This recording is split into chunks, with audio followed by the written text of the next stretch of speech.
क्या हो अगर दुनिया का अंत कुछ ही मिनट्स में हो जाए और तुम्हें पता भी ना चले। If nuclear war breaks out, here's exactly what would happen and who will survive. Sirens वो बहुत देर से बजेंगे क्योंकि बड़े लोग वो तो पहले ही जा चुके होंगे। उन्होंने सबसे पहले प्लान करके रखा है। ये जो घड़ी चल रही है ये शांति में शुरू होगी, कोई वार्निंग नहीं मिलेगी। बस एक रडार ब्लिप को गलती से हमला समझकर पूरा बदला लिया जाएगा। फैसला लेने के लिए सिर्फ 3 से 5 मिनट्स मिलेंगे और फिर 15 से 30 मिनट में पूरा न्यूक्लियर एक्सचेंज खत्म हो जाएगा। एक बार शुरू हो गया ना तो कोई रोक नहीं सकता। ये जंग नहीं है, ये तो पल भर में सब कुछ खत्म करने वाला मास एक्सटिंक्शन है।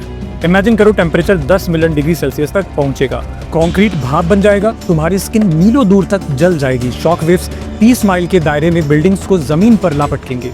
वॉशिंगटन डीसी, मॉस्को, न्यूयॉर्क जैसे बड़े शहर ये टारगेट्स नहीं है, ये सीधे सीधे एनिहिलेशन जोन्स हैं जहाँ कुछ भी नहीं बचेगा।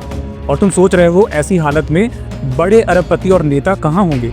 वो कोलोराडो, स्विट्जरलैंड और न्यूजीलैंड के नीचे अपने हिडन बंकर्स में होंगे, जहां उनके पास कई सालों का खाना पीना, फ्यूल, एआई और अपनी प्राइवेट सिक्योरिटी होगी। तो इस सबसे फायदा किसको होगा?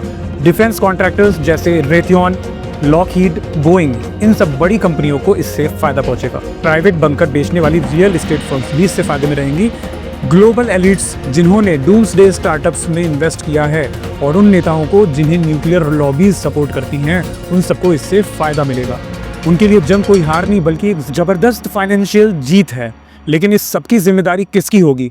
पॉलिटिकल ईगोस की, छुपी हुई डिफेंस कॉन्ट्रैक्टर्स की, न्यूक्लियर लॉबीज की, डीप स्टेट एक्टर्स की और उन शैडो अलायंसेस की। पूरे विनाश की जिम्मेदारी होगी।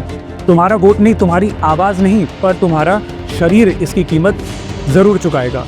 शहरी नागरिक, बिना बंकर्स वाले गरीब देश, बच्चे, बूढ़े और बीमार लोग सबसे ज़्यादा दुखी होंगे। अमीर लोग तो बच निकलेंगे, बाकी सब तो बस रिपोर्ट्स में एक नंबर बनकर रह जाएंगे। और वो तुम्हें ब्लेम क्यों करेंगे? खुद को क्यों नहीं? क्योंकि उन्होंने अपनी स्क्रिप्ट पहले ही लिख रखी है।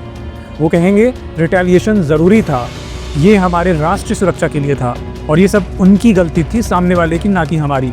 जिन लोगों ने असल में बटन दबाया होगा ना, वही लोग उस इतिहास को फिर से लिखेंगे जो अभी अभी खत्म हुआ है।